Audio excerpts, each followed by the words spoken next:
Hey guys, welcome back to the channel. So finally final SmackDown ಕೂಡ ಮುಗ್ದಿದೆ before Night of Champions and ನಮಗೆ Punk ತೊಗೊನಾಮಿಕ್ ಕೂಡ ನೋಡೋದಕ್ಕೆ ಸಿಕ್ಕಿದ್ದಾರೆ. ಏನೇನಾಯಿತು ಕಳೆದ ಸ್ಮ್ಯಾಕ್ ಡೌನ್ ನಲ್ಲಿ ಅಂತ ಸಂಪೂರ್ಣ ಮಾಹಿತಿನ ತಿಳಿಸ್ಕೊಡ್ತೀನಿ. ವಿಡಿಯೋ ತುಂಬಾ ಇಂಟ್ರೆಸ್ಟಿಂಗ್ ಆಗಿರುತ್ತೆ. ಬನ್ನಿ ವಿಡಿಯೋನ ಶುರು ಮಾಡೋಣ. ಶೋನ ಓಪನಿಂಗ್ ಅಲ್ಲಿ ನಮಗೆ ಅಮೆರಿಕನ್ ನೈಟ್ ಮೇರ್ ಕೋಡಿ ರೋಡ್ಸ್ ಅವರ ಎಂಟ್ರಿ ನೋಡೋದಕ್ಕೆ ಸಿಗುತ್ತೆ. ಇಡೀ ಕ್ರೌಡ್ ಕೋಡಿ ರೋಡ್ಸ್ ಅವರ ಥೀಮ್ ಸಾಂಗ್ ನ ಆಡ್ತಾ ಇರುತ್ತೆ.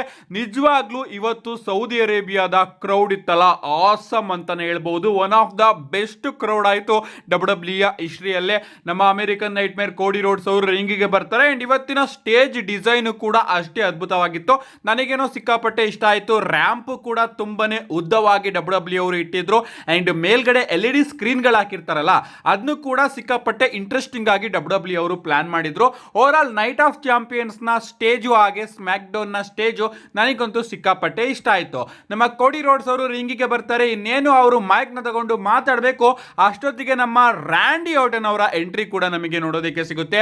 ಅಫ್ಕೋರ್ಸ್ ನಮ್ಮ ರ್ಯಾಂಡಿ ಆರ್ಟನ್ ಅವ್ರಿಗೂ ಕೂಡ ಕ್ರೌಡ್ ಸಿಕ್ಕಾಪಟ್ಟಿ ಸಪೋರ್ಟ್ ಮಾಡುತ್ತೆ. ರ್ಯಾಂಡಿ ಆರ್ಟನ್ ಅವರ ಥೀಮ್ ಸಾಂಗ್ ನ ಆಡ್ತಾ ಇರುತ್ತೆ.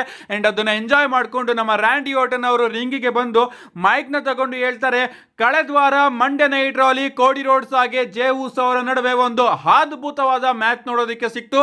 ನಿಜವಾಗ್ಲೂ ಈ ಒಂದು ಮ್ಯಾಚ್ ಏನಾದ್ರೂ ಈ ವರ್ಷದ ಮ್ಯಾಚ್ ಆಫ್ ದ ಇಯರ್ ಆಗ್ಲಿಲ್ಲ ಅಂದ್ರೆ ಡಬ್ಲ್ಯೂ ಅಲ್ಲಿ ಏನೋ ಒಂದು ಮಿಸ್ಟೇಕ್ ಆಗ್ತಾ ಇದೆ ಅಂತ ನನಗೆ ಅರ್ಥ. ಸೊ ಆ ಒಂದು ಮ್ಯಾಚ್ ಮಾತ್ರ ನಿಜವಾಗ್ಲೂ ಅದ್ಭುತವಾಗಿತ್ತು.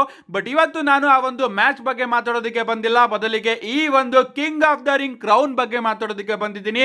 ನನಗೂ ಕೂಡ ಆಸೆ ಇದೆ ಕೋಡಿ ರೋಡ್ಸ್. ಆ ಆಸೆ ಏನಪ್ಪಾ ಅಂದ್ರೆ ನಿನ್ನ ತಲೆ ಮೇಲೆ ಈ ಒಂದು ಕ್ರೌನ್ ಇರಬೇಕು ಅಂತ.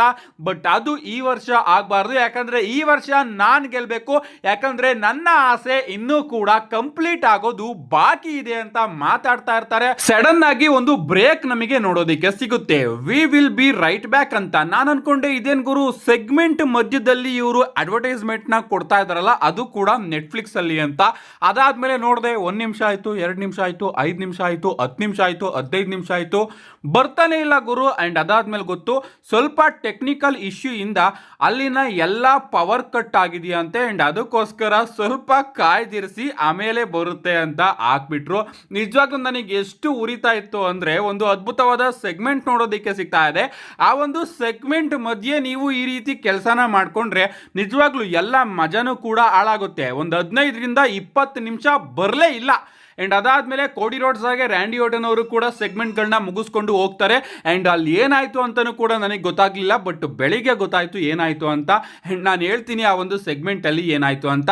ನಮ್ಮ ರ್ಯಾಂಡಿ ಆರ್ಟನ್ ಅವರು ಹೇಳ್ತಾರೆ, ನನಗೆ ಒಂದು ಆಸೆ ಇನ್ನೂ ಕೂಡ ಬಾಕಿ ಇದೆ. ಆ ಆಸೆ ಏನಪ್ಪಾ ಅಂದ್ರೆ, ಕಳೆದ ವರ್ಷನೂ ಕೂಡ ನಾನು ಕಿಂಗ್ ಆಫ್ ದ ರಿಂಗ್ ನ ಫೈನಲ್ಸ್ ಅಲ್ಲಿ ಮಿಸ್ ಆಗಿ ಸೋತೋಗ್ಬಿಟ್ಟಿದ್ದೆ. ಅದು ಒಂದು ದೊಡ್ಡ ಮಿಸ್ಟೇಕ್ ಆಗಿತ್ತು. ಬಟ್ ಈ ವರ್ಷ ಅದು ಆಗ್ಬಾರ್ದು. ಅಂಡ್ ಈ ಒಂದು ಕಿಂಗ್ ಆಫ್ ದ ರಿಂಗ್ ನ ಗೆದ್ರೇನೆ ನಾನು 15 ಟೈಮ್ ಚಾಂಪಿಯನ್ ಆಗೋದಕ್ಕೆ ಸಾಧ್ಯ. ಅಂಡ್ ಜಾನ್ ಸೀನಾ ನನ್ನ ಫ್ಯಾಮಿಲಿ ಮುಂದೆ ನನಗೆ ಅವಮಾನ ಮಾಡಿದ್ದಾನೆ. ಅಂಡ್ ಆ ಒಂದು ಸೇಡನ್ನ ನಾನು ತೀರಿಸ್ಕೋಬೇಕು. ಅದಕ್ಕೋಸ್ಕರ ಕೋಡಿ ನಿಜವಾಗ್ಲೂ ಈ ಒಂದು ಕ್ರೌನು ನನ್ನ ತಲೆ ಮೇಲೆ ಇರಬೇಕು ಅಂತ ನಮ್ಮ ರ್ಯಾಂಡಿ ಆರ್ಟನ್ ಅವರು ಹೇಳ್ತಾರೆ. ಅಂಡ್ ಆಗ ನಮ್ಮ ಕೋಡಿ ರೋಡ್ಸ್ ಅವರು ಮಾತಾಡ್ತಾರೆ, ನಿಜವಾಗ್ಲೂ ನೀನು ಹಾಗೆ ಜಾನ್ ಸೀನಾ ಅವರು ಸೇರ್ಕೊಂಡು ಸುಮಾರು 30 ಚಾಂಪಿಯನ್ಶಿಪ್ ರೈನ್ಗಳನ್ನ ಹೊಂದಿದ್ದೀರಾ. ನಿಮ್ಮಿಬ್ಬರಿಗೂ ಕೂಡ ಅದು ಸಾಕಾಗ್ತಾ ಇಲ್ವಾ? ನಿಜವಾಗ್ಲೂ ಕಳೆದ ಬಾರಿ ನಾನು ನಿನ್ನನ್ನ ನೋಡಿದಾಗ ನೀನು ನನ್ನ ತಲೆಗೆ ಹೊಡೆದಿದ್ದೆ. ಅಂಡ್ ಆಗ ನಾನು ಕೂಡ ನಿನ್ನ ಮುಂದೆ ಬಚ್ಚ ಆಗಿದ್ದೆ. ಅಂಡ್ ಆಗ ನನಗೆ ಪ್ರತಿ ರಾತ್ರಿನೂ ಕೂಡ ನಿದ್ದೆ ಬರ್ತಿರ್ಲಿಲ್ಲ. ಬಟ್ ಈಗ ನಾನು ಇಲ್ಲಿ ತನಕ ಬಂದಿದ್ದೀನಿ. ಅಂಡ್ ನನಗೆ ಈಗ ಇನ್ನ ಒಂದು ಚಾನ್ಸ್ ಬೇಕು. ನಾನು ಕನ್ಫರ್ಮ್ ಆಗಿ ಹೇಳ್ತೀನಿ, ರ್ಯಾಂಡಿ ಆರ್ಟನ್ ನೀನು ನನ್ನ ಗುರು, ನಿನಗೆ ನಾನು ಶಿಷ್ಯ ರೀತಿ. ಬಟ್ ಅದರಿಂದನೂ ಕೂಡ ನಾನು ಒಂದು ವಿಚಾರನ ಕನ್ಫರ್ಮ್ ಆಗಿ ಹೇಳ್ತೀನಿ, ನೈಟ್ ಆಫ್ ಚಾಂಪಿಯನ್ಸ್ ಅಲ್ಲಿ ಎದ್ದು ನಿಲ್ಲೋದು ವರ್ಲ್ಡ್ ಅಲ್ಲೇ 3 ಡೇಂಜರಸ್ ಲೆಟರ್ ಆದಂತಹ RKO ಮಾತ್ರ. ಬಟ್ ಕಡೆದಾಗಿ ಆ ಒಂದು ಕ್ರೌನು ನಿನ್ನ ತಲೆ ಮೇಲೆ ಹೋಗೋದಿಲ್ಲ, ಬದಲಿಗೆ ನನ್ನ ತಲೆ ಮೇಲೆ ಇರುತ್ತೆ ಅಂತ ನಮ್ಮ ಕೋಡಿ ರೋಡ್ಸ್ ಅವರು ಹೇಳ್ತಾರೆ. ಅಂಡ್ ಈ ಒಂದು ಕಂಪ್ಲೀಟ್ ಸೆಗ್ಮೆಂಟ್ ಎಲ್ಲದನ್ನು ಕೂಡ ಒಂದೇ ಒಂದು ಕ್ಯಾಮ್ರಾ ಇಂದ ಶೂಟ್ ಮಾಡ್ಕೊಂಡಿದ್ದಾರೆ ಡಬ್ಲ್ಯೂ ಅವರು. ಕ್ಯಾಮ್ರಾ ಆಂಗಲ್ಸ್ಗಳು ಕೂಡ ನಮಗೆ ನೋಡೋದಕ್ಕೆ ಸಿಗ್ತಾ ಇರಲಿಲ್ಲ, ಯಾಕಂದ್ರೆ ಅಲ್ಲಿ ಟೆಕ್ನಿಕಲ್ ಇಶ್ಯೂ ಆಗಿರುತ್ತೆ. ಅದೇನಾಯ್ತು, ಅಲ್ಲಿ ಏನೇನಾಯ್ತು ಅಂತ ತುಂಬಾನೇ ಕಾಮಿಡಿ ಇದೆ ಮಾತಾಡೋದು. ಅದನ್ನು ನಾನು ನೆಕ್ಸ್ಟ್ ವಿಡಿಯೋದಲ್ಲಿ ತಿಳಿಸ್ಕೊಡ್ತೀನಿ. ಸದ್ಯಕ್ಕೆ ಸ್ಮ್ಯಾಕ್ ಡೌನ್ ಓಪನಿಂಗ್ ಮಾತ್ರ ಅಮೇಜಿಂಗ್ ಆಗಿತ್ತು. ಬಟ್ ಅಲ್ಲಾದಂತಹ ಟೆಕ್ನಿಕಲ್ ಇಶ್ಯೂ ಇಂದ ಸ್ವಲ್ಪ ಮಜಾ ಅಂತೂ ಖಂಡಿತವಾಗ್ಲೂ ಹಾಳಾಯ್ತು. ಇದಾದ್ಮೇಲೆ ಬ್ಯಾಕ್ ಸ್ಟೇಜ್ ಅಲ್ಲಿ ನಮಗೆ ಸೋಲೋ ಸಿಕೋವಾ ಹಾಗೆ ಜೆಸಿ ಮ್ಯಾಟಿಯೋ ಅವರು ನೋಡೋದಕ್ಕೆ ಸಿಗ್ತಾರೆ. ಇವರಿಬ್ಬರ ಬ್ಯಾಕ್ ಸ್ಟೇಜ್ ಸೆಗ್ಮೆಂಟ್ ನೋಡೋದಕ್ಕೆ ಸಿಗುತ್ತೆ. ಅಂಡ್ ಈ ಒಂದು ಸೆಗ್ಮೆಂಟ್ ಆಗ್ಬೇಕಾದ್ರೂ ಕೂಡ ಪವರ್ ಕಟ್ ಇದ್ದಿದ್ರಿಂದ ಇವರು ಮಾತಾಡೋದು ಕ್ರೌಡಿಗೆ ಕೇಳಿಸ್ತಾನೆ ಇರೋದಿಲ್ಲ. ಅಂಡ್ ಈ ಒಂದು ಸೆಗ್ಮೆಂಟ್ ನಡಿಬೇಕಾದ್ರೆ ವಿ ಕಾಂಟ್ ಹಿಯರ್ ಯು ಅನ್ನೋ ಒಂದು ಚಾಂಟ್ ಗಳು ನಮಗೆ ನೋಡೋದಕ್ಕೆ ಸಿಗುತ್ತೆ. ಆದ್ರೂ ಕೂಡ ನಮ್ಮ ಸೋಲೋ ಸಿಕೋವಾ ಅವರು ಜೆಸಿ ಮ್ಯಾಟಿಯೋ ಅವರಿಗೆ ಹೇಳ್ತಾ ಇರ್ತಾರೆ, ನಾವು ಜೇಕೋಬ್ ಫಾಟೋ ಅವರಿಗೆ ಇನ್ನ ಒಂದು ಚಾನ್ಸ್ ನ ಕೊಡಬೇಕು ಅಂಡ್ ತನ್ನ ಜೊತೆ ಬ್ಯಾಕಪ್ ಇಲ್ಲ ಅಂದ್ರೆ ಅವನಿಗೆ ಏನ್ ಅನ್ಸುತ್ತೆ ಅಂತ ನಾವು ಅವನಿಗೆ ತಿಳಿಸ್ಕೊಡ್ಬೇಕು. ಸೊ ಫೈನಲಿ ಇನ್ನ ಒಂದು ಚಾನ್ಸ್ ನ ಕೊಟ್ಟು ನೋಡೋಣ. ಅಂಡ್ ಇವತ್ತು ನೀನು ಜಿಮ್ಮಿ ಊಸೋನ ನೋಡ್ಕೋ, ನಾನು ನಾಳೆ ನೈಟ್ ಆಫ್ ಚಾಂಪಿಯನ್ಸ್ ಅಲ್ಲಿ ಜೇಕೋಬ್ ಫಾಟೋನ ನೋಡ್ಕೋತೀನಿ ಅಂತ ನಮ್ಮ ಸೋಲೋ ಸಿಕೋವಾ ಅವರು ಹೇಳ್ತಾರೆ. ಇದಾದ್ಮೇಲೆ ನಮಗೆ ಜಿಮ್ಮಿ ಊಸೋ ಹಾಗೆ ಜೆಸಿ ಮ್ಯಾಟಿಯೋ ಅವರ ನಡುವೆ ಒಂದು ಸಿಂಗಲ್ಸ್ ಮ್ಯಾಚ್ ನೋಡೋದಕ್ಕೆ ಸಿಗುತ್ತೆ. ಅದೃಷ್ಟ ಏನಪ್ಪಾ ಅಂದ್ರೆ ಈ ಒಂದು ಮ್ಯಾಚ್ ಅಲ್ಲಿ ನಮಗೆ ಆ ಎಲ್ಲಾ ಪವರ್ ಇಶ್ಯೂಗಳು ಕೂಡ ಸಾಲ್ವ್ ಆಗುತ್ತೆ ಅಂಡ್ ಮ್ಯಾಚ್ ಲೈವ್ ಆಗಿ ನಮಗೆ ನೋಡೋದಕ್ಕೆ ಸಿಗುತ್ತೆ. ಮ್ಯಾಚ್ ಕಡೆ ಬರೋದಾದ್ರೆ ಮ್ಯಾಚ್ ಡಿಸೆಂಟ್ ಆಗಿತ್ತು ಅಂತಾನೆ ಹೇಳ್ಬಹುದು. ಅಂಡ್ ಈ ಒಂದು ಮ್ಯಾಚ್ ಅಲ್ಲಿ ನಮ್ಮ ಜೆಸಿ ಮ್ಯಾಟಿಯೋ ಅವರು ತನ್ನ ಫಿನಿಶರ್ ನ ಕನೆಕ್ಟ್ ಮಾಡಿ ಜಿಮ್ಮಿ ಊಸೋ ಅವ್ರನ್ನ ಪಿನ್ ಮಾಡಿ ಈ ಒಂದು ಮ್ಯಾಚ್ ಅಲ್ಲಿ ವಿಕ್ಟರಿನ ಗಳಿಸ್ಕೊಂಡಿದ್ದಾರೆ. ಅಫ್ಕೋರ್ಸ್ ಸೋಲೋ ಸಿಕೋವಾ ಅವರು ಔಟ್ ಸೈಡ್ ಇಂದ ಇಂಟರ್ಫರೆನ್ಸ್ ಕೂಡ ಮಾಡ್ತಾ ಇರ್ತಾರೆ. ಮುಗಿದ್ಮೇಲೆ ನಮ್ಮ ಸೋಲೋ ಸಿಕೋವಾ ಅವರು ಜಿಮ್ಮಿ ಊಸೋ ಅವ್ರಿಗೂ ಕೂಡ ಒಂದು ಚಾನ್ಸ್ ನ ಕೊಡೋಣ ಅಂತ, ಜಿಮ್ಮಿ ಊಸೋ ನಿನಗೆ ಒಂದು ಚಾನ್ಸ್ ನ ಕೊಡ್ತಾ ಇದ್ದೀನಿ, ನೀನು ನನ್ನನ್ನ ಬಂದು ಜಾಯ್ನ್ ಆಗ್ಬಿಡು ಅಂತ ಜಿಮ್ಮಿ ಊಸೋ ಅವ್ರನ್ನ ಕರೀತಾರೆ. ನಮ್ಮ ಜಿಮ್ಮಿ ಊಸೋ ಅವರು ಕೂಡ ಹಗ್ ಮಾಡೋ ರೀತಿ ಹೋಗ್ಬಿಟ್ಟು ಸೋಲೋ ಸಿಕೋವಾ ಅವರ ಕೆನ್ನೆಗೆ ಬಾರಿಸ್ಬಿಡ್ತಾರೆ.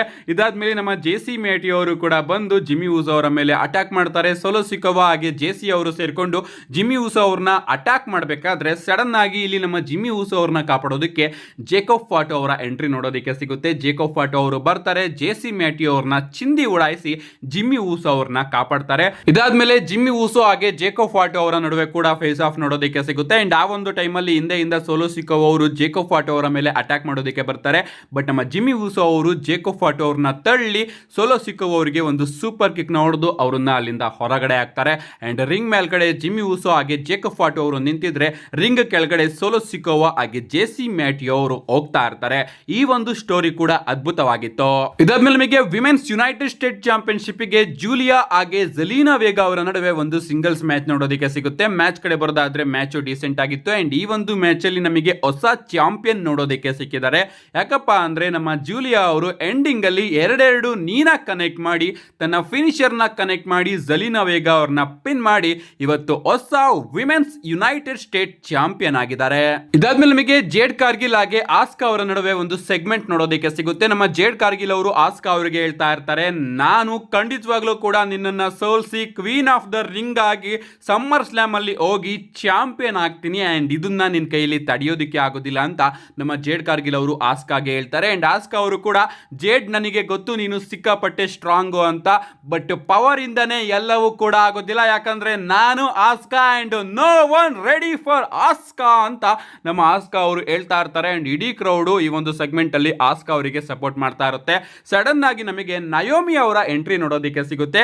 ನಮ್ಮ ನಯೋಮಿ ಅವರು ಬಂದು ನೀವಿಬ್ಬರು ಕೂಡ ಫೂಲ್ಸ್ಗಳು, ಸಮ್ಮರ್ ಸ್ಲಾಮ್ಗೆ ನೀವಿಬ್ಬರು ಕೂಡ ಹೋಗ್ತೀರಾ, ಆರಾಮಾಗಿ ಚಾಂಪಿಯನ್ ಆಗ್ತೀರಾ ಅಂತ ಅನ್ಕೋತಾ ಇದ್ರೆ ಮುಖ್ಯವಾಗಿ ಎಂಡ್ ಗೇಮು ನನ್ನ ಹತ್ರ ಇದೆ. ಯಾಕಂದ್ರೆ ನಾನು ಈ ಒಂದು ಬ್ರೀಫ್ ಕೇಸ್ ನ ಯಾವಾಗ ಬೇಕಾದ್ರೂ ಕ್ಯಾಶ್ ಇನ್ ಮಾಡಬಹುದು, ಯಾವಾಗ ಬೇಕಾದ್ರೂ. ಯಾಕೆ ಇವತ್ತು ಸ್ಮ್ಯಾಕ್ ಡೌನ್ ನಲ್ಲಿ ಸ್ಟಿಫನಿ ಸ್ಟೇಟನ್ ಹಾಗೆ ನಾಯಾ ಜಾಕ್ಸ್ ಅವರ ಮ್ಯಾಚ್ ಅಲ್ಲೂ ಕೂಡ ನಾನು ಇದನ್ನ ಕ್ಯಾಶ್ ಇನ್ ಮಾಡಬಹುದು ಅಂತ ಮಾತಾಡ್ಕೊಂಡು ಬರ್ತಾರೆ. ಬಟ್ ನಮ್ಮ ಜೇಡ್ ಕಾರ್ಗಿಲ್ ಅವರು ಆಸ್ಕಾ ಅವ್ರನ್ನ ತಳ್ಳಿ ನಯೋಮಿ ಅವರ ಮೇಲೆ ಅಟ್ಯಾಕ್ ಮಾಡೋದಕ್ಕೆ ಹೋಗ್ತಾರೆ. ಬಟ್ ನಮ್ಮ ನಯೋಮಿ ಅವರು ಸೈಡ್ ಹೋಗ್ತಾರೆ ಅಂಡ್ ಆಸ್ಕಾ ಅವರಿಗೆ ಕೋಪ ಬಂದು ಆಸ್ಕಾ ಅವರು ಜೇಡ್ ಕಾರ್ಗಿಲ್ ಅವರ ಮೇಲೆನೆ ಅಟ್ಯಾಕ್ ಮಾಡ್ಬಿಡ್ತಾರೆ. ಅಂಡ್ ಇದನ್ನ ನೋಡ್ತಾ ನಮ್ಮ ನಯೋಮಿ ಅವರು ಸ್ಮೈಲ್ ಮಾಡ್ತಾ ನಿಂತ್ಬಿಡ್ತಾರೆ. ಇದಾದ್ಮೇಲೆ ನಮಗೊಂದು ನೋವೇ ಟ್ಯಾಗ್ ಟೀಮ್ ಮ್ಯಾಚ್ ನೋಡೋದಕ್ಕೆ ಸಿಗುತ್ತೆ. DIY ವರ್ಸಸ್ ಆಂಡ್ರಾದೆ ಹಾಗೆ ರೇ ಫಿನಿಕ್ಸ್ ಅವರ ನಡುವೆ ಈ ಒಂದು ಮ್ಯಾಚ್ ಬ್ಯಾಕ್ ಸ್ಟೇಜ್ ಅಲ್ಲಿ ಸೆಟ್ ಆಗುತ್ತೆ ಅಂತಾನೆ ಹೇಳ್ಬಹುದು.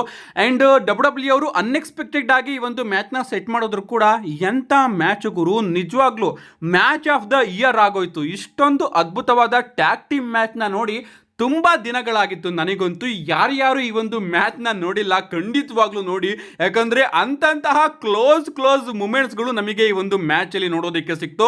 ನಿಜವಾಗ್ಲೂ ನಮ್ಮ ಆಂಡ್ರಾದೆ ಹಾಗೆ ರೇ ಫಿನಿಕ್ಸ್ ಅವರು ಈ ಒಂದು ಮ್ಯಾಚ್ ಅಲ್ಲಿ ಆಸ್ ಟ್ಯಾಗ್ ಟೀಮ್ ಆಗಿ ಸಿಕ್ಕಾಪಟ್ಟೆ ಅದ್ಭುತವಾದ ಕೆಲಸನ ಮಾಡಿದ್ದಾರೆ. ಅಂಡ್ ನಾನಂತೂ WWE ಬಳಿ ಕೇಳ್ಕೊತೀನಿ, ಈ ಒಂದು ಟ್ಯಾಗ್ ಟೀಮ್ ನ ಹಿಂಗೆ ಬಿಡಿ ನೀವು, ಯಾಕಂದ್ರೆ ಫ್ಯೂಚರ್ ಇದೆ ಈ ಒಂದು ಟ್ಯಾಗ್ ಟೀಮ್ಗೆ. ಈ ಒಂದು ಮ್ಯಾಚ್ ಮಾತ್ರ ನಿಜವಾಗ್ಲೂ ಸಖತ್ತಾಗಿತ್ತು ಗೈಸ್, ನನಗಂತೂ ಸಿಕ್ಕಾಪಟ್ಟೆ ಇಷ್ಟ ಆಯ್ತು. ಅಂಡ್ ಈ ಒಂದು ಮ್ಯಾಚ್ ಅಲ್ಲಿ ಆಂಡ್ರಾದೆ ಹಾಗೆ ರೇ ಫಿನಿಕ್ಸ್ ಅವರು DIY ಅವ್ರನ್ನ ಸೋಲಿಸಿ ವಿಕ್ಟರಿನ ಗಳಿಸ್ಕೊಂಡಿದ್ದಾರೆ. ಇದಾದ್ಮೇಲೆ ನಮಗೆ ಬ್ಯಾಕ್ ಸ್ಟೇಜ್ ಅಲ್ಲಿ ಆಡಮ್ ಪಿಯರ್ಸ್ ಹಾಗೆ ನಿಕ್ ಕಾಲ್ಡಿಸ್ ಅವರು ಮಾತಾಡ್ತಾ ಇರ್ತಾರೆ ವಿಮೆನ್ಸ್ ಟ್ಯಾಗ್ ಟೀಮ್ ಚಾಂಪಿಯನ್ಶಿಪ್ ಬಗ್ಗೆ ಏನ್ ಮಾತಾಡೋಣ ಅಂತ. ಅಂಡ್ ಅಲ್ಲಿಗೆ ನಮ್ಮ ಅಲಿಸ್ಟರ್ ಬ್ಲಾಕ್ ಅವರು ನೋಡೋದಕ್ಕೆ ಸಿಕ್ಕಿ ನನ್ನ ಫ್ಯೂಚರ್ ಬಗ್ಗೆ ಸ್ವಲ್ಪ ಹೇಳಿ ಅಂತ ಕೇಳ್ತಾ ಇರ್ತಾರೆ. ಸಡನ್ ಆಗಿ ನಮ್ಮ ಆರ್ಡ್ರುತ್ ಅವರು ಅಲ್ಲಿಗೆ ಬಂದು ಅಲಿಸ್ಟರ್ ಬ್ಲಾಕ್ ಅವ್ರನ್ನ ಹಿಂದೆ ತಳ್ಳಿ ನನಗೆ ಈಗ ಜಾನ್ ಸಿನಾ ಅವರು ಬೇಕು, ಜಾನ್ ಸಿನಾ ಅವರು ಏನ್ ಮಾಡಿದ್ರು ಅಂತ ನಿನಗೆ ಗೊತ್ತು ಕಳೆದ ಸ್ಮ್ಯಾಕ್ ಡೌನ್ ನಲ್ಲಿ, ಅಂಡ್ ಅದಕ್ಕೆ ನನಗೆ ರಿವೆಂಜ್ ಬೇಕು, ಅಂಡ್ ಅದಕ್ಕೆ ನನಗೆ ಈಗ ಜಾನ್ ಸಿನಾ ಅವರು ಬೇಕು ಅಂತ ಆರ್ಡ್ರುತ್ ಅವರು ನಿಕ್ ಕಾಲ್ಡಿಸ್ ಅವ್ರನ್ನ ಕೇಳ್ತಾರೆ. ಅಂಡ್ ಅದಕ್ಕೆ ನಮ್ಮ ನಿಕ್ ಕಾಲ್ಡಿಸ್ ಅವರು ಗೊತ್ತು ಜಾನ್ ಸಿನಾ ಅವರು ಇಲ್ಲಿ ಇದ್ದಾರೆ, ಬಟ್ ಅವರು ನಿನಗೋಸ್ಕರ ಎಲ್ಲ ಬದಲಿಗೆ CM ಪಂಕಿಗೋಸ್ಕರ ಬರ್ತಾ ಇದ್ದಾರೆ, ಇದನ್ನ ನಾವು ಫ್ಯೂಚರ್ ಅಲ್ಲಿ ಡಿಸ್ಕಸ್ ಮಾಡೋಣ ಅಂತ ಹೇಳ್ತಾರೆ. ಆದ್ರೂ ಕೂಡ ನಮ್ಮ ಆರ್ಡ್ರುತ್ ಅವರು ಇಲ್ಲ ನಾನೇ ಅದನ್ನ ನೋಡ್ಕೋತೀನಿ ಅಂತ ಅಲ್ಲಿಂದ ಹೊರಟೋಗ್ತಾರೆ. ಅಂಡ್ ನಮ್ಮ ಅಲಿಸ್ಟರ್ ಬ್ಲಾಕ್ ಅವರು ಕೂಡ ಆರ್ಡ್ರುತ್ ಅವರ ಮೇಲೆ ಸಿಕ್ಕಾಪಟ್ಟೆ ಕೋಪ ಮಾಡಿಕೊಂಡು ಆರ್ಡ್ರುತ್ ಅವರ ಹಿಂದೆನೆ ಹೊರಟೋಗ್ತಾರೆ. ಇದಾದ್ಮೇಲೆ ನಮ್ಮ ಆರ್ಡ್ರುತ್ ಅವರು ಸೀದಾ ಒಂದು ಹುಡ್ಡಿನ ಹಾಕೊಂಡು ರಿಂಗ್ ಮೇಲ್ಗಡೆ ಬಂದು ಜಾನ್ ಸಿನಾ ನೀನ್ ಎಲ್ಲ ಇದ್ರು ಕೂಡ ಈಗ ಇಲ್ಲಿಗೆ ಬಾ, ಯಾಕಂದ್ರೆ ರಾನ್ ಕಿಲ್ಲಿಂಗ್ಸ್ ನಿನ್ನ ಕರಿತಾ ಇದ್ದಾನೆ ಅಂತ ಜಾನ್ ಸಿನಾ ಅವ್ರನ್ನ ಕಾಲ್ ಔಟ್ ಮಾಡ್ತಾರೆ. ಬಟ್ ಅಲ್ಲಿ ಜಾನ್ ಸಿನಾ ಅವರು ಬರೋದಿಲ್ಲ, ಬದಲಿಗೆ ಹಿಂದೆಯಿಂದ ನಮ್ಮ ಅಲಿಸ್ಟರ್ ಬ್ಲಾಕ್ ಅವರು ಬಂದು ಆರ್ಡ್ರುತ್ ಅವರಿಗೆ ಒಂದು ಬ್ಲಾಕ್ ಮಾಸ್ಕ್ ನ ಕನೆಕ್ಟ್ ಮಾಡ್ತಾರೆ ಅಂಡ್ ಅವ್ರ ಪಕ್ಕನೆ ಕೂತ್ಕೊಂಡು ಸ್ಟೈಲ್ ನ ಕೊಡ್ತಾರೆ. ಅಂಡ್ ಅಲಿಸ್ಟರ್ ಬ್ಲಾಕ್ ಅವರು ಇಲ್ಲಿ ಕ್ಲಿಯರ್ ಮಾಡಿದ್ದಾರೆ ನನ್ನ ತಂಟೆಗೆ ಬಂದ್ರೆ ಇದೇ ರೀತಿ ಆಗುತ್ತೆ ಅಂತ. ಸೊ ಪ್ರಾಬಬ್ಲಿ ನಮಗೆ ಆರ್ಡ್ರುತ್ ಹಾಗೆ ಅಲಿಸ್ಟರ್ ಬ್ಲಾಕ್ ಅವರ ಸ್ಟೋರಿ ನೋಡೋದಕ್ಕೆ ಸಿಗಬಹುದು. ಇದಾದ್ಮೇಲೆ ನಮಗೆ WWE ಟ್ಯಾಗ್ ಟೀಮ್ ಚಾಂಪಿಯನ್ಶಿಪ್ ಗೆ ಒಂದು ಟ್ಯಾಗ್ ಟೀಮ್ ಮ್ಯಾಚ್ ನೋಡೋದಕ್ಕೆ ಸಿಗುತ್ತೆ, street profit versus wild six ಅವರ ನಡುವೆ. ಇನ್ನ ಈ ಒಂದು ಮ್ಯಾಚ್ ಕಡೆ ಬರೋದಾದ್ರೆ ಮ್ಯಾಚ್ ಡಿಸೆಂಟ್ ಆಗಿ ಸಾಕ್ತಾ ಇರುತ್ತೆ, ಬಟ್ ವೈಲ್ಡ್ ಸಿಕ್ಸ್ ಅವರು ಚಾಂಪಿಯನ್ ಆಗಬಾರ್ದು ಅಂತ ಎಲ್ಲರ ಆಸೆ. ಅದಕ್ಕೋಸ್ಕರ ಎಲ್ಲಾ ಟೀಮ್ ಬಂದ್ಬಿಟ್ಟು ಈ ಒಂದು ಮ್ಯಾಚ್ ಅಲ್ಲಿ ಬ್ರಾಲ್ ಮಾಡೋದಕ್ಕೆ ಶುರು ಮಾಡ್ಬಿಡುತ್ತೆ. ಅಂಡ್ ಈ ಒಂದು ಮ್ಯಾಚ್ ನೋ ಕಾಂಟೆಸ್ಟ್ ಇಂದ ಎಂಡ್ ಆಗುತ್ತೆ ಅಂತಾನೆ ಹೇಳ್ಬಹುದು. ಇದಾದ್ಮೇಲೆ ಹಾಂಕಲ್ ಔಡಿ ವೈಲ್ಡ್ ಸಿಕ್ಸ್ ಅವರೆಲ್ಲ ಬಂದ್ಬಿಟ್ಟು ಎಲ್ಲರ ಮೇಲೂ ಕೂಡ ಅಟ್ಯಾಕ್ ಮಾಡೋದಕ್ಕೆ ಶುರು ಮಾಡ್ಬಿಡ್ತಾರೆ. ಅಂಡ್ ಈ ಒಂದು ಮ್ಯಾಚ್ ಮುಗಿದ್ರು ಕೂಡ ಬ್ರಾಲ್ ಕಂಟಿನ್ಯೂ ಆಗ್ತಾ ಇರುತ್ತೆ. ಎಂಡಿಂಗ್ ಅಲ್ಲಿ ನಮ್ಮ ಮೌಂಟೇನ್ಸ್ ಫೋರ್ಡ್ ಅವರು ಟಾಪ್ ರೋಪ್ ಮೇಲಿಂದ ಜಂಪ್ ಮಾಡಿ ಎಲ್ಲರನ್ನು ಕೂಡ ಬೀಳಿಸ್ತಾರೆ. ಅಂಡ್ ರಿಂಗ್ ಮೇಲ್ಗಡೆ ಸ್ಟ್ಯಾಂಡ್ ಟಾಲ್ ಆಗಿ ಸ್ಟ್ರೀಟ್ ಪ್ರಾಫಿಟ್ ಅವರು ನಿಂತಿರ್ತಾರೆ. ಇದಾದ್ಮೇಲೆ ನಮಗೆ WWE ವಿಮೆನ್ಸ್ ಚಾಂಪಿಯನ್ಶಿಪ್ ಗೆ ನಾಯಾ ಜಾಕ್ಸ್ ಹಾಗೆ ಸ್ಟಿಫನಿ ಸ್ಟ್ಯಾಟನ್ ಅವರ ನಡುವೆ ಒಂದು ಲಾಸ್ಟ್ ವಿಮೆನ್ ಸ್ಟ್ಯಾಂಡಿಂಗ್ ಮ್ಯಾಚ್ ನೋಡೋದಕ್ಕೆ ಸಿಗುತ್ತೆ. ಅಂಡ್ ಸ್ಟಿಫನಿ ಸ್ಟ್ಯಾಟನ್ ಅವರ ಬಗ್ಗೆ ಯಾರ್ಯಾರಿಗೆ ಇನ್ನೂ ಕೂಡ ಸರಿಯಾಗಿ ಗೊತ್ತಿಲ್ವೋ ಅವರೆಲ್ಲರೂ ಕೂಡ ಈ ಒಂದು ಮ್ಯಾಚ್ ನ ನೋಡಿ ನಿಜವಾಗ್ಲೂ ನೀವು ಕೂಡ ಸ್ಟಿಫನಿ ಸ್ಟ್ಯಾಟನ್ ಅವರ ಫ್ಯಾನ್ ಆಗ್ಬಿಡ್ತೀರಾ. ಇನ್ನ ಈ ಒಂದು ಮ್ಯಾಚ್ ಕಡೆ ಬರೋದಾದ್ರೆ ಮ್ಯಾಚ್ ಮಾತ್ರ ಅದ್ಭುತವಾಗಿತ್ತು. ಸ್ಟೀಲ್ ಸ್ಟೆಪ್ ಗಳ ಯೂಸ್ ಆಗಿರಬಹುದು, ಚೇರ್ಸ್ ಗಳ ಯೂಸ್ ಆಗಿರಬಹುದು, ಕ್ಯಾಂಡಲ್ ಸ್ಟಿಕ್ ಗಳ ಯೂಸ್ ಆಗಿರಬಹುದು, ಎಲ್ಲವೂ ಕೂಡ ನಮಗೆ ಈ ಒಂದು ಮ್ಯಾಚ್ ಅಲ್ಲಿ ನೋಡೋದಕ್ಕೆ ಸಿಗುತ್ತೆ. ನಮ್ಮ ನಾಯಾ ಜಾಕ್ಸ್ ಅವರು ಕಂಪ್ಲೀಟ್ ಆಗಿ ಡಾಮಿನೆಂಟ್ ನ ಮಾಡ್ತಾ ಇರ್ತಾರೆ. ಅನೌನ್ಸರ್ ಟೇಬಲ್ ಮೇಲ್ಗಡೆ ಒಂದು ಸುಮೋನ್ ಡ್ರಾಪ್ ನ ಕನೆಕ್ಟ್ ಮಾಡ್ತಾ ಇರ್ತಾರೆ. ರಿಂಗ್ ಸೈಡ್ ಅಲ್ಲಿ ಒಂದು ಟೇಬಲ್ ನ ಕನೆಕ್ಟ್ ಮಾಡಿ ಸ್ಟಿಫನಿ ಸ್ಟ್ಯಾಟನ್ ಅವ್ರನ್ನ ಅದ್ರ ಮೇಲ್ಗಡೆ ಮಲಗಿಸಿ ಏಪ್ರಿನ್ ಇಂದ ಒಂದು ಫ್ಲಾಶ್ ನು ಕೂಡ ಕನೆಕ್ಟ್ ಮಾಡ್ತಾರೆ. ಆದ್ರೂ ಕೂಡ ನಮ್ಮ ಸ್ಟಿಫನಿ ಸ್ಟ್ಯಾಟನ್ ಅವರು ಎದ್ದೇಳ್ತಾ ಇರ್ತಾರೆ. ಇಷ್ಟೇ ಅಲ್ಲ ಗಾಯ್ಸ್, ಸ್ಟಿಫನಿ ಸ್ಟ್ಯಾಟನ್ ಅವ್ರನ್ನ ಕರ್ಕೊಂಡು ಬಂದು ರಿಂಗ್ ಕಾರ್ನರ್ ಅಲ್ಲಿ ಮಲಗಿಸಿ ತನ್ನ ಫಿನಿಶರ್ ನ ಕನೆಕ್ಟ್ ಮಾಡ್ತಾರೆ. ಅಲ್ಲಿಗೆ ನಿಲ್ಲೋದಿಲ್ಲ, ಇನ್ನ ಒಂದು ಚೇರ್ ನ ಸ್ಟಿಫನಿ ಸ್ಟ್ಯಾಟನ್ ಅವರ ಮೇಲೆ ಇಟ್ಟು ಟಾಪ್ ರೋಪ್ ಮೇಲಿಂದ ಮತ್ತೊಮ್ಮೆ ನಮ್ಮ ನಾಯಾ ಜಾಕ್ಸ್ ಅವರು ತನ್ನ ಫಿನಿಶರ್ ನ ಕನೆಕ್ಟ್ ಮಾಡ್ತಾರೆ. ಆದ್ರೂ ಕೂಡ ನಮ್ಮ ಸ್ಟಿಫನಿ ಸ್ಟ್ಯಾಟನ್ ಅವರು ಎದ್ದೇಳ್ತಾ ಇರ್ತಾರೆ. ಇದಾದ್ಮೇಲೆ ನಮ್ಮ ಸ್ಟಿಫನಿ ಸ್ಟ್ಯಾಟನ್ ಅವರು ಡಾಮಿನೇಟ್ ಮಾಡೋದಕ್ಕೆ ಶುರು ಮಾಡ್ತಾರೆ. ಅವರು ರಿಂಗ್ ಮೇಲ್ಗಡೆ ಒಂದು ಟೇಬಲ್ ನ ಕನೆಕ್ಟ್ ಮಾಡಿ ನಮ್ಮ ನಾಯಾ ಜಾಕ್ಸ್ ಅವ್ರನ್ನ ಅದ್ರ ಮೇಲ್ಗಡೆ ಪವರ್ ಬಾಂಬ್ ತರ ಎತ್ತಾಕ್ತಾರೆ. ಆದ್ರೂ ಕೂಡ ನಮ್ಮ ನಾಯಾ ಜಾಕ್ಸ್ ಅವರು ಎದ್ದೇಳ್ತಾರೆ. ಅಂಡ್ ಈ ಒಂದು ಟೈಮ್ ಅಲ್ಲಿ ನಮಗೆ ನಯೋಮಿ ಅವರ ಎಂಟ್ರಿ ನೋಡೋದಕ್ಕೆ ಸಿಗುತ್ತೆ. ನಮ್ಮ ನಯೋಮಿ ಅವರು ತನ್ನ ಬ್ರೀಫ್ ಕೇಸ್ ನ ತಗೊಂಡು ಬಂದು ಕ್ಯಾಶ್ ಇನ್ ಮಾಡೋದಕ್ಕೆ ನೋಡ್ತಾರೆ. ಬಟ್ ನಮ್ಮ ಸ್ಟಿಫನಿ ಸ್ಟ್ಯಾಟನ್ ಅವರು ಆ ಒಂದು ಬ್ರೀಫ್ ಕೇಸ್ ನ ಕಿತ್ಕೊಂಡು ನಯೋಮಿ ಅವರ ಮೇಲೆನೆ ಅಟ್ಯಾಕ್ ಮಾಡಿ ನಯೋಮಿ ಹಾಗೆ ನಾಯಾ ಜಾಕ್ಸ್ ಅವ್ರನ್ನ ಮಲಗಿಸಿ ಅವ್ರ ಮೇಲ್ಗಡೆ ಒಂದು ಮೂನ್ ಸಾಲ್ಟ್ ನ ಕನೆಕ್ಟ್ ಮಾಡ್ತಾರೆ. ಅಂಡ್ ಇಲ್ಲಿ ನಮ್ಮ ನಯೋಮಿ ಅವರ ಕತೆ ಮುಗಿಯುತ್ತೆ. ಈ ಒಂದು ಮ್ಯಾಚ್ ನ ಎಂಡಿಂಗ್ ಕಡೆ ಬರೋದಾದ್ರೆ ಎಂಡಿಂಗ್ ಅಲ್ಲಿ ರಿಂಗ್ ಸೈಡ್ ಅಲ್ಲಿ ಸ್ಟಿಫನಿ ಸ್ಟ್ಯಾಟನ್ ಹಾಗೆ ನಾಯಾ ಜಾಕ್ಸ್ ಅವರು ಸೇರ್ಕೊಂಡು ಎರಡು ಟೇಬಲ್ ನ ಸೆಟಪ್ ಮಾಡಿರ್ತಾರೆ. ಅಂಡ್ ಆ ಒಂದು ಟೇಬಲ್ ಮೇಲ್ಗಡೆ ನಮ್ಮ ನಾಯಾ ಜಾಕ್ಸ್ ಅವ್ರನ್ನ ಸ್ಟಿಫನಿ ಸ್ಟ್ಯಾಟನ್ ಅವರು ತೊಳ್ತಾರೆ. ಬ್ರೀಫ್ ಕೇಸ್ ಅಲ್ಲಿ ನಾಯಾ ಜಾಕ್ಸ್ ಅವರ ತಲೆಗೆ ಹೊಡಿತಾರೆ. ಅಂಡ್ ನಮ್ಮ ನಾಯಾ ಜಾಕ್ಸ್ ಅವರು ಆ ಎರಡು ಟೇಬಲ್ ಮೇಲೆ ಬಿದೋಗ್ತಾರೆ. ಟೇಬಲ್ಸ್ ಗಳು ಮುರಿಯುತ್ತೆ.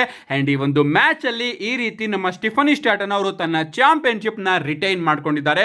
ನಿಜವಾಗ್ಲೂ ಒಂದು ಅದ್ಭುತವಾದ women's last man standing match ನಮಗೆ ಸ್ಮ್ಯಾಕ್ ಡೌನ್ ನಲ್ಲಿ ನೋಡೋದಕ್ಕೆ ಸಿಕ್ಕಿತ್ತು. ಇದಾದ್ಮೇಲೆ ನಮಗೆ ಶೋನ ಮೈನ್ ಇವೆಂಟ್ ನೋಡೋದಕ್ಕೆ ಸಿಗುತ್ತೆ. Undisputed WWE champion John Cena ಅವರ ಎಂಟ್ರಿ ನಮಗೆ ನೋಡೋದಕ್ಕೆ ಸಿಗುತ್ತೆ. ಇಡೀ ಕ್ರೌಡ್ ಜಾನ್ ಸಿನಾ ಅವರಿಗೆ ಸಪೋರ್ಟ್ ಮಾಡ್ತಾ ಇರುತ್ತೆ. Let's go Seena, Seena sucks ಅನ್ನೋ ಒಂದು ಚಾಂಟ್ ನಮಗೆ ನೋಡೋದಕ್ಕೆ ಸಿಗ್ತಾ ಇರುತ್ತೆ. ನಮ್ಮ ಜಾನ್ ಸಿನಾ ಅವರು ರಿಂಗಿಗೆ ಬರ್ತಾರೆ. ಅಂಡ್ ಅನೌನ್ಸರ್ ಕೂಡ ಜಾನ್ ಸಿನಾ ಅವ್ರನ್ನ ಅನೌನ್ಸ್ ಮಾಡ್ತಾರೆ. Ladies and gentlemen, please welcome the never seen 17 one last time in Riyadh, Saudi Arabia, John Cena ಅಂತ ಅನೌನ್ಸರ್ ಕೂಡ ನಮ್ಮ ಜಾನ್ ಸಿನಾ ಅವ್ರನ್ನ ಅನೌನ್ಸ್ ಮಾಡ್ತಾರೆ. ಅದಾದ್ಮೇಲೆ ನಮ್ಮ ಜಾನ್ ಸಿನಾ ಅವರು ಮೈಕ್ ನ ತಗೊಂಡು ಮಾತಾಡ್ತಾರೆ. ರಿಯಾದ್ ನೋಡಿ ಗೆಲುವು ಯಾವ ರೀತಿ ಇರುತ್ತೆ ಅಂತ, ನಿಜವಾಗ್ಲೂ ಗೆಲುವು ನನ್ನ ರೀತಿ ಇರುತ್ತೆ. ಅಂಡ್ ಸಿಎಂ ಪಂಕ್ ಅವರು ಈ ರೀತಿ ಮಾಡೋದಕ್ಕೆ ಹಾಕೋದಿಲ್ಲ, ಯಾಕಂದ್ರೆ ಸಿಎಂ ಪಂಕ್ ಒಬ್ಬ ಲೂಸರು ಅಂಡ್ ನೈಟ್ ಆಫ್ ಚಾಂಪಿಯನ್ಸ್ ಅಲ್ಲಿ ನಾನು ಅವನಿಗೆ ಇದನ್ನ ಮತ್ತೊಮ್ಮೆ ತೋರಿಸ್ಕೊಡ್ತೀನಿ ಅಂತ ನಮ್ಮ ಜಾನ್ ಸಿನಾ ಅವರು ಮಾತಾಡ್ತಾ ಇರ್ತಾರೆ. ಸಡನ್ ಆಗಿ ನಮಗೆ ಡಾಕ್ಟರ್ ಆಫ್ ಟೊಗೊನಾಮಿಕ್ ನ ಥೀಮ್ ಸಾಂಗು ಕೇಳೋದಕ್ಕೆ ಸಿಗುತ್ತೆ. ನಾನಂತೂ ಸಿಕ್ಕಾಪಟ್ಟೆ ಶಾಕ್ ಆದೆ, ಏನ್ ಗುರು ಇದು ಜಾನ್ ಸಿನಾ ಅವರ ಓಲ್ಡ್ ಥೀಮ್ ಸಾಂಗು ಕೇಳಿಸ್ತಾ ಇದೆಯಲ್ಲ ಅಂತ. ಅಂಡ್ ಅದಾದ್ಮೇಲೆ ನಮಗೆ ಗೊತ್ತಾಗುತ್ತೆ ನಮ್ಮ ಸಿಎಂ ಪಂಕ್ ಅವರು ಡಾಕ್ಟರ್ ಆಫ್ ಟೊಗೊನಾಮಿಕ್ ರೀತಿ ಗೆಟಪ್ ನ ಹಾಕೊಂಡು ಬಂದಿದ್ದಾರೆ ಅಂತ. ನಿಜವಾಗ್ಲೂ ನಾನಂತೂ ಇದನ್ನ ಎಕ್ಸ್ಪೆಕ್ಟೇ ಮಾಡಿರಲಿಲ್ಲ. ಅಂಡ್ ಸಿಎಂ ಪಂಕ್ ಅವರು ಕಂಪ್ಲೀಟ್ ಆಗಿ ಜಾನ್ ಸಿನಾ ಅವರ ರೀತಿಯಾಗಿ ಬಂದಿರ್ತಾರೆ, ಪಂಕ್ ಟೊಗೊನಾಮಿಕ್ ಆಗಿ ಬಂದಿರ್ತಾರೆ. ನಮ್ಮ ಜಾನ್ ಸಿನಾ ಅವರು ಕೂಡ ಸಿಕ್ಕಾಪಟ್ಟೆ ಕನ್ಫ್ಯೂಷನ್ ಅಲ್ಲಿ, ಶಾಕ್ ಅಲ್ಲಿ ಸಿಎಂ ಪಂಕ್ ಅವ್ರನ್ನ ನೋಡ್ತಾ ಇರ್ತಾರೆ. ಇಡೀ ಕ್ರೌಡ್ ಟೊಗೊನಾಮಿಕ್ಸ್ ಥೀಮ್ ಸಾಂಗ್ ನ ಆಡ್ತಾ ಇರುತ್ತೆ. ನಮ್ಮ ಸಿಎಂ ಪಂಕ್ ಅವರು ರಿಂಗಿಗೆ ಬಂದು ಹೇಳ್ತಾರೆ, ಯೋ ಯೋ ಚೆಕ್ ಇಟ್, ನೀನ್ ನನ್ನ ಪ್ರೋಮೋ ಕದ್ದೆ, ಅದಕ್ಕೆ ನಾನು ನಿನ್ ರೀತಿ ಆದೆ. ಸೊ ನೀನ್ ನನ್ನ ಪೈಪ್ ಬಾಂಬ್ ಪ್ರೋಮೋನ ಕದ್ಯಲ್ಲ, ಅದಕ್ಕೋಸ್ಕರ ನಾನು ನಿನ್ನ ಟೊಗೊನಾಮಿಕ್ ನ ಕದ್ದು ಈಗ ಪಂಕ್ ಟೊಗೊನಾಮಿಕ್ ಆಗಿದ್ದೀನಿ. ಸಿನಾ, ನಿಜ ಹೇಳ್ಬೇಕು ಅಂದ್ರೆ ನೀನೊಂದ್ ರೀತಿ ಅಂಡರ್ಟೇಕರ್ ರೀತಿ, ಯಾಕಂದ್ರೆ ಕಂಪನಿಯಲ್ಲಿ ಅಂಡರ್ಟೇಕರ್ ಅವರು ಎಷ್ಟು ಜನನ ಬ್ಯೂರಿಡ್ ಮಾಡಿದಾರೋ ಅದಕ್ಕಿಂತ ಜಾಸ್ತಿ ರೆಸ್ಲರ್ಸ್ ಗಳನ್ನ ನೀನು ಬ್ಯೂರಿಡ್ ಮಾಡಿದ್ಯಾ. ಅಂಡ್ ಅದಕ್ಕೋಸ್ಕರ ಈಗ ನೀನು ಚಾಂಪಿಯನ್ಶಿಪ್ ನ ಗೆದ್ದಾದ್ಮೇಲೆ ಜನಗಳು ನಿನ್ನ ಹೇಟ್ ಮಾಡ್ತಾ ಇದ್ದಾರೆ. ಅದಕ್ಕೋಸ್ಕರ ನೀನು ಈಗ ರಿಟೈರ್ಡ್ ಆಗಬೇಕು ಅಂತ ಹೊರಟಿದ್ಯಾ. ಬಟ್ ನೀನು ರಿಟೈರ್ಡ್ ಆದ ಕೂಡಲೇ ನಿನ್ನ ಎಕ್ಸ್ ನಿಕ್ಕಿ ಬೆಲ್ಲಾ ಅವರು ಬಂದು ಕಂಪನಿನ ಆವರಿಸ್ಕೊಳ್ತಾರೆ. ನನಗೆ ಗೊತ್ತು ನೀನು ಹಾಲಿವುಡ್ಗೆ ಹೋಗ್ತಾ ಇದೀಯಾ ಅಂತ, ಯಾಕಂದ್ರೆ ಹಾಲಿವುಡ್ಗೆ ನೀನು ಹೋಗ್ತಾ ಇರೋದು ಜೇಮ್ಸ್ ಗನ್ ಹ್ಯಾಸ್ ನೆಕ್ಕೋದಿಕ್ಕೆ, ಯಾಕಂದ್ರೆ ನೀನು DCU ಅಲ್ಲಿ ಇದೆಯಾ. ಏನೇ ಆಗಲಿ ನಿನ್ನ ಫೇಮಸ್ ಕ್ಯಾಚ್ ಫ್ರೇಸ್ ಇದೆಯಲ್ಲ, ಯು ಕಾಂಟ್ ಸಿ ಮೀ, ಅದೀಗ ವರ್ಕ್ ಆಗ್ತಿಲ್ಲ. ಯಾಕಂದ್ರೆ ನಾವೆಲ್ಲರೂ ಕೂಡ see you and Night of Champions ಅಲ್ಲಿ ಇನ್ನೂ ಕೂಡ ಚೆನ್ನಾಗಿ ನಾನು ನಿನ್ನ ನೋಡ್ಕೋತೀನಿ ಅಂತ ನಮ್ಮ ಸಿಎಂ ಪಂಕ್ ಅವರು ರ್ಯಾಪ್ ಮಾಡಿ ಜಾನ್ ಸಿನಾ ಅವರ ರೀತಿ ಪ್ರೋಮೋನ ಕಟ್ ಮಾಡ್ತಾರೆ. ಅಂಡ್ ಇದೆಲ್ಲದನ್ನು ಕೂಡ ಜಾನ್ ಸಿನಾ ಅವರು ನೋಡ್ತಾ ನಿಂತ್ಬಿಡ್ತಾರೆ. ಓವರ್ ಆಲ್ ಗಾಯ್ಸ್, ಈ ಒಂದು ಸೆಗ್ಮೆಂಟ್ ನ ಮಾತ್ರ ನಾನಂತೂ ಸಿಕ್ಕಾಪಟ್ಟೆ ಎಂಜಾಯ್ ಮಾಡಿದೆ. ಯಾವ ರೀತಿ ನಮ್ಮ ಸಿಎಂ ಪಂಕ್ ಅವರು ರ್ಯಾಪ್ ಮಾಡಿದ್ರು ಅಂದ್ರೆ ಸಿಕ್ಕಾಪಟ್ಟೆ ಆಸಮ್ ಆಗಿತ್ತು. ಅಂಡ್ ನಮ್ಮ ಜಾನ್ ಸಿನಾ ಅವರು ಸಿಎಂ ಪಂಕ್ ಅವರ ಪೈಪ್ ಬಾಂಬ್ ಪ್ರೋಮೋನ ಕದ್ರೆ ಇಲ್ಲಿ ನಮ್ಮ ಸಿಎಂ ಪಂಕ್ ಅವರು ಜಾನ್ ಸಿನಾ ಅವರ ಕ್ಯಾರೆಕ್ಟರ್ನೇ ಕದ್ರು ಅಂತಾನೆ ಹೇಳ್ಬಹುದು. ನಿಜವಾಗ್ಲೂ one of the best booking recent year ಅಲ್ಲಿ ಅಂತಾನೆ ಹೇಳ್ಬಹುದು. ಅಂಡ್ ಹಿಂಗೆ ಇವತ್ತಿನ ಸ್ಮ್ಯಾಕ್ ಡೌನ್ ಎಂಡಿಂಗು ಕೂಡ ನಮಗೆ ನೋಡೋದಕ್ಕೆ ಸಿಗುತ್ತೆ. ಓವರ್ ಆಲ್ ಇವತ್ತಿನ ಸ್ಮ್ಯಾಕ್ ಡೌನ್ ಕಡೆ ಬರೋದಾದ್ರೆ ಆಫ್ ಕೋರ್ಸ್ ಅದ್ಭುತವಾಗಿತ್ತು. ಸ್ಟಾರ್ಟಿಂಗ್ ಅಲ್ಲಿ ಟೆಕ್ನಿಕಲ್ ಇಶ್ಯೂ ಆಯ್ತು ಅಷ್ಟೇ, ಅದನ್ನ ಬಿಟ್ರೆ ನನ್ನ ಪ್ರಕಾರ ಸ್ಮ್ಯಾಕ್ ಡೌನ್ ಮಾತ್ರ ಚಿಂದಿ ಉಡಾಯಿಸ್ಬಿಡ್ತು. ಅಂಡ್ ಅದಕ್ಕೋಸ್ಕರ ಇವತ್ತಿನ ಸ್ಮ್ಯಾಕ್ ಡೌನ್ಗೆ ನಾನು 5/5 ಸ್ಟಾರ್ನ ಕೊಡ್ತಾ ಇದ್ದೀನಿ. ಕಾದ್ ನೋಡ ಗೈಸ್, ನೈಟ್ ಆಫ್ ಚಾಂಪಿಯನ್ಸ್ ಇನ್ನು ಯಾವ ಲೆವೆಲ್ಗೆ ಇರುತ್ತೆ ಅಂತ. See you guys in my next video.